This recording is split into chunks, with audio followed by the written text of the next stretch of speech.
Hello guys, good evening. Welcome po ulit dito sa ating YouTube channel, Don't Be Sad. Dito once again, ako nga pala si Josh.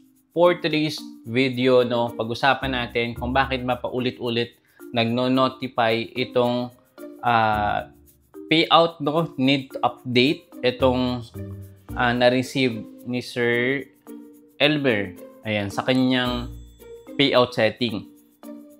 So, isang reason to kung bakit until now on hold pa rin yung kanyang payout or hindi pa rin talaga nakukuha. So ngayon, tuturo ko sa inyo kung paano nga ba yung tamang pag-set up ng tax information dito sa Facebook Reels. So, ito yung notification to receive your earnings, add your tax information. So tara, samahan nyo ako. Mabilis lang po ito. Tapusin mo hanggang dulo and i-share mo sa lahat ng kakilala mo na mag-start pa lang or monetize na sila sa ads on Reels, in-stream ads, stars, bonuses. Kasi kahit saang monetization tools is required talaga tayo mag-update ng tax information. Okay? So, tara. So, ito yung guide na i-share ko sa inyo. Usually, ganito yung nag-a-appear kapag first step, So, nakalagay, set up your payout account to get paid. So, meron tong 4 to 5 steps na kailangan nating tapusin. Kung hindi ito matatapos, yung payout mo, number 1, is hindi mo mare-receive or hindi mapipaid yung status or mag-on hold ng matagal. Or kapag 6 months hindi mo sinet up ito, posible na hindi ka na makapag-join sa monetization program dito sa Facebook. Okay? So ngayon, etong first step, i-click mo itong set up your payout account. Then next, meron ditong mga details, mga sensitive information, kaya yung iba tinakpan ko, And ano na lang, reference nyo na lang. Ilagay nyo dito yung inyong legal first name. Dito nagkakamali, sa legal first name, ang nailalagay nila, yung buong pangalan po nila. Pag sinabing first name, yung umpisang pangalan lang.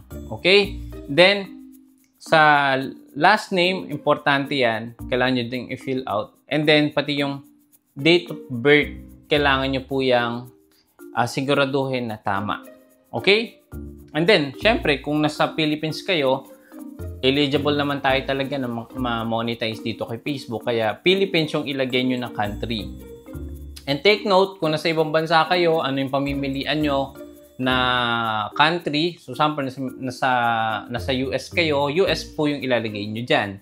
Kung nasan kayong country, yun po yung ilalagay nyo na payout country. Okay, bandang dulo, meron po itong option para po hindi magkaroon ng unusual activities. Kapag pupunta kayo sa ibang bansa, pupunta ulit kayo sa Pilipinas or sa other country, nagkakaroon ng unusual activities kapag po hindi natin set up ito ng tama. So, Philippines, kung nasa Philippines kayo. Next step, sa business type. So, meron dito mga pagpipilian. Number 1, individual or sole proprietorship. Partnership. Number 2, joint venture, LLC, public corporation, private corporation, government, or non-profit. Guys, dito ako nalulungkot kasi yung iba hanggang ngayon hindi nila makuha yung sahod nila. Dahil ang nalagay po nila, non-profit. I don't know kung non-profit yung nalagay nyo sa business type nyo pero na-receive nyo pa din. Comment mo dyan sa may ibaba o sa ating comment section. And then yung iba naman, ang nalagay nila, eto, yung partnership. Ayan. And then, yun lang naman dalawa. Ang madalas ko nakikita na pagkakamali ng mga nagpi-fill out. Huwag kayo guys excited mag-fill out nito. Mag-ask kayo or tama, saktong-sakto. Ito yung guide na makakatulong sa inyo. And please share this video po para makatulong tayo sa iba. So, ang pipiliin nyo lang po palagi dito, kung wala naman kayong business, wala naman kayong organization, individual lang po talaga. Yan lang yung palagi nyo tatandaan, individual or sole proprietorship. Yan po yun. And then next step, dahil napili na natin yung Philippines and individual sole proprietorship, i-click nyo naman yung next. Okay?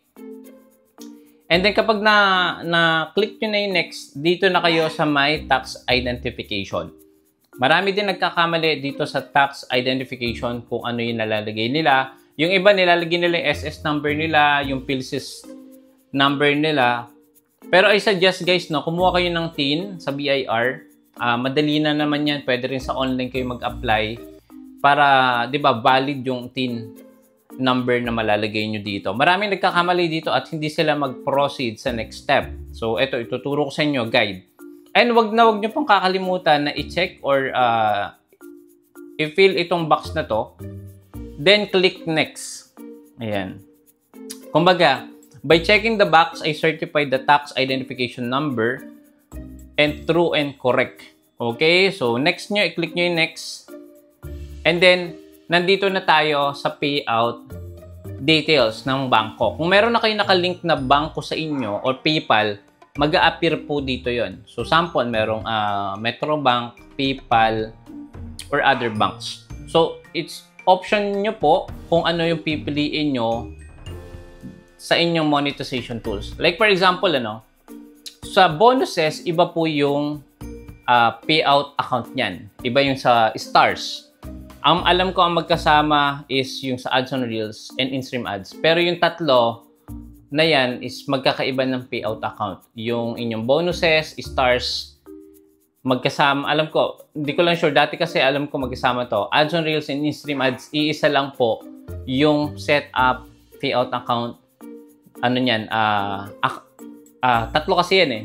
So, magkakaiba yon. So, every bonuses, kailan nyo mag-fill out nito or kung na-monetize ka sa bonuses program, kailan mo mag-fill out nyan.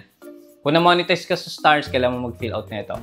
And, hindi porket nakapag-fill out ka na, hindi na kayo dapat hindi nyo dapat tapusin. So, kailangan nyo tapusin to. Yung, yung setup ng payout.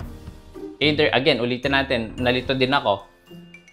Magkaiba po sa ads on reels, yung stream ads, yung pag-setup nito. Pangalawa, sa bonuses program. Pangatlo, sa stars. So, tatlo po yung account na makikita nyo. So, papakita ko sa inyo mamaya kung ano itong sinasabi ko na to. Kung bakit meron kayo yung mga number na marami and then different payout number. Dahil po, magkakaiba talaga ng pag-setup yung tatlo. Pag pinili nyo na itong Metrobank na dito kayo makakasahod, dito ipapadala yung sahod nyo, click nyo tong link payout method. Kapag na-click nyo na, maglo-loading po yan. Wait nyo lang siguro mga 5 seconds or 10 seconds. Maglo-load lang yan. And make it sure stable Wi-Fi connections or data yung gamit nyo. Mabilis. Para hindi magkaroon ng error sa pag-fill out. And then, kapag okay na at na-link nyo na yung bangko nyo, ito na po yung next.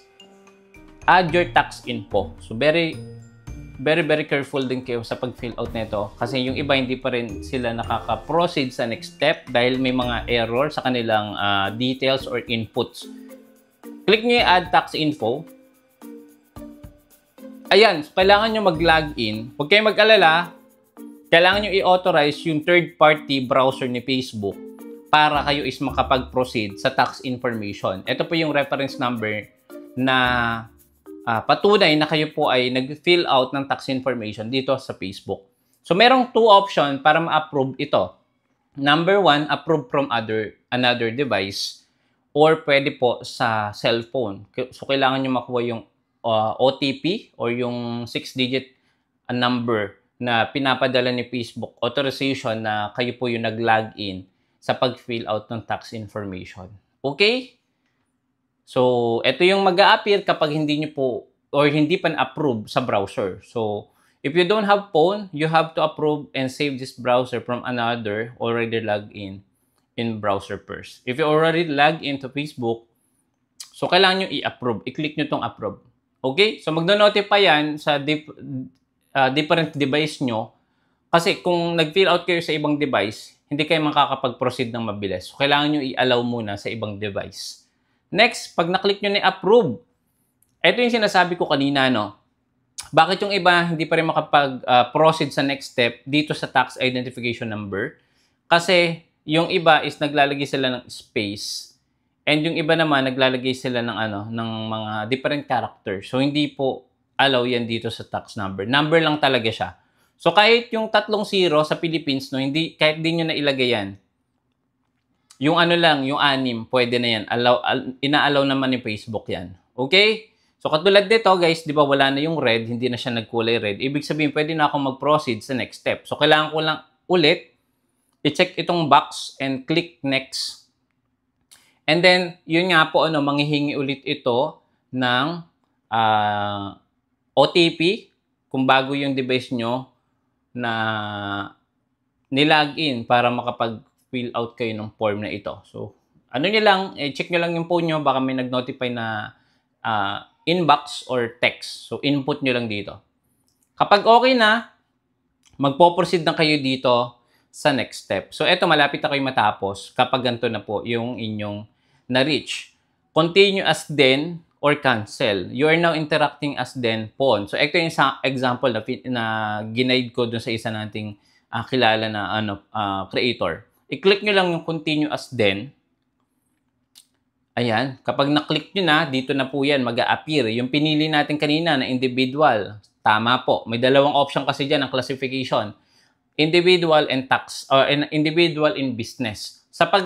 Kapag ang na-fill out nyo is business, maraming hihingin si Meta sa inyo ng documents na kailangan nyo i-send dito using PDF form. So, medyo talaga hassle kapag ang napili nyo na is business. Again, take note. Palagi ang pipiliin nyo individual, or sole proprietorship.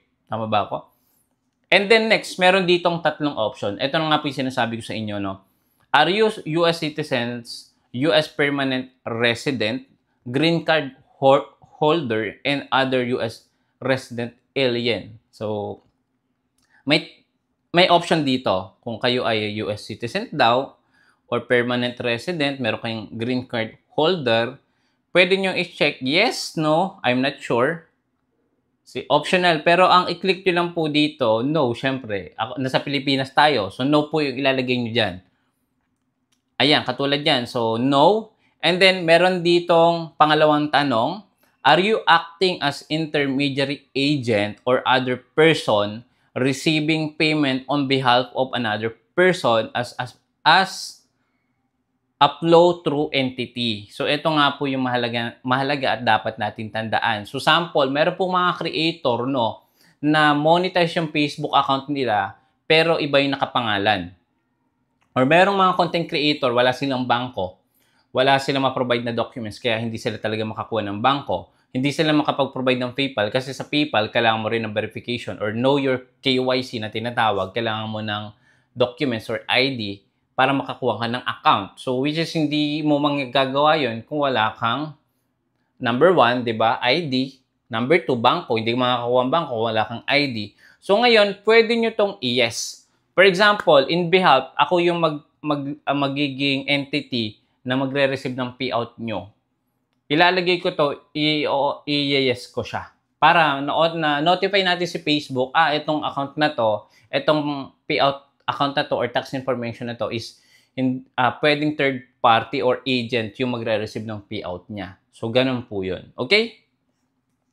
So, next naman, mag-a-appear na dito yung inyong name, then country of citizenship. So, piliin nyo lang ulit dito yung Philippines.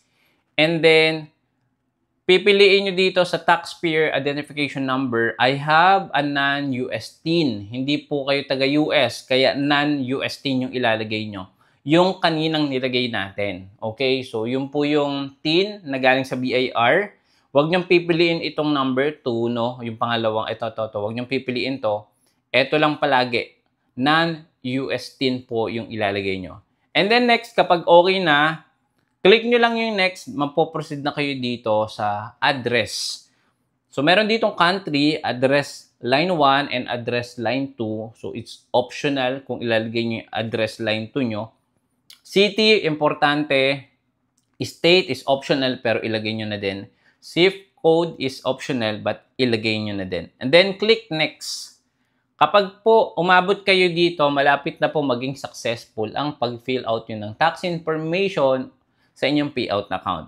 Kapag nag-appear na dito yung permanent address nyo, click nyo ulit next. Make it sure i-double check nyo kung tama yung spelling, tama ba yung city or yung address na nilagay nyo. Ito pa isang nagkakambali sa yung iba sa pag-fill out. Ito, provide additional details relating to your services. Location of where services are or will be physically performed. Ito yung number 1 option. 0% of service will be physically performed inside the US or United States. 0%. Ibig sabihin, walang services na mangyayari sa loob ng USA. Pangalawa, 100% of services ay mangyayari or kuwari magko-content kayo sa USA. So, ibig sabihin 100% kayo po ay US creator. Yung number 1, hindi kayo US creator. So, ganun lang po yung pagkakaintindi ko. Depende po sa inyo yan. And yung pangatlo, service will be physically performed inside and outside of the USA. So, ganun ang question. Kung palagi ba kayo nasa USA tapos umuwi kayo sa Pilipinas, so ang kailangan yung piliin dito, yung pangatlo. And kung kayo naman is nasa ibang bansa lang, wala naman kayo sa US. Sample, nasa Japan, tapos nasa Pilipinas ka, tapos pumunta ka naman sa ibang country dito sa Asia. So, okay lang po na piliin nyo yung number 1, yung 0%. Services will be performed inside the USA. So, 0% na lang yung piliin nyo kung hindi kayo taga-US, kung wala kayo sa USA.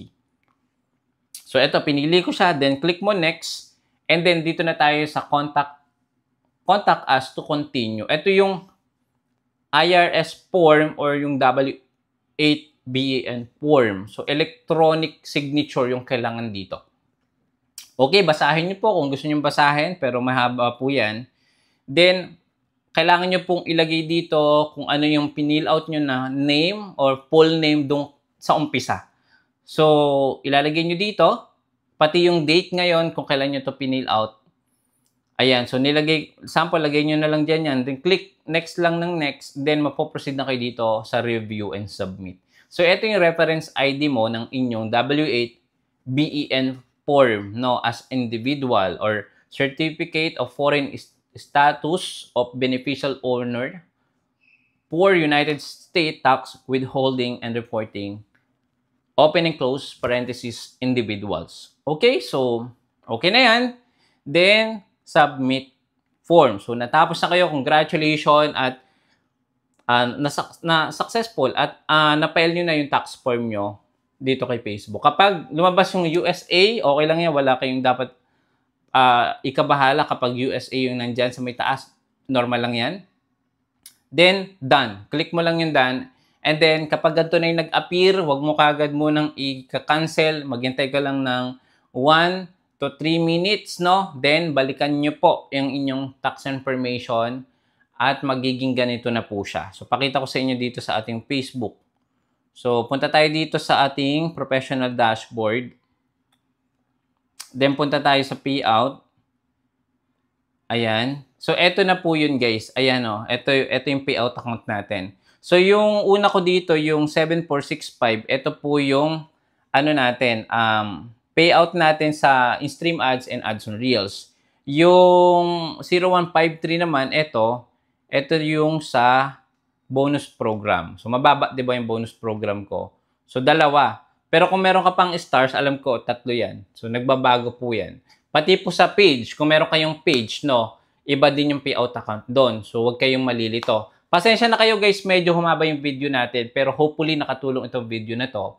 At kung nakatulong, please copy the link or i-share nyo sa inyong Facebook account or i-share nyo sa inyong mga kakilala na namumblema at di pa rin sila makatapos-tapos sa payout, setup ng kanilang tax information, and sa pag-fill out ng kanilang TIN number. Yun lang, guys. Maraming salamat. Kung nagustuhan mo to, don't forget to subscribe. I-click mo yung bell icon para sa mga next video, manonotify kayo. See you again. Bye-bye.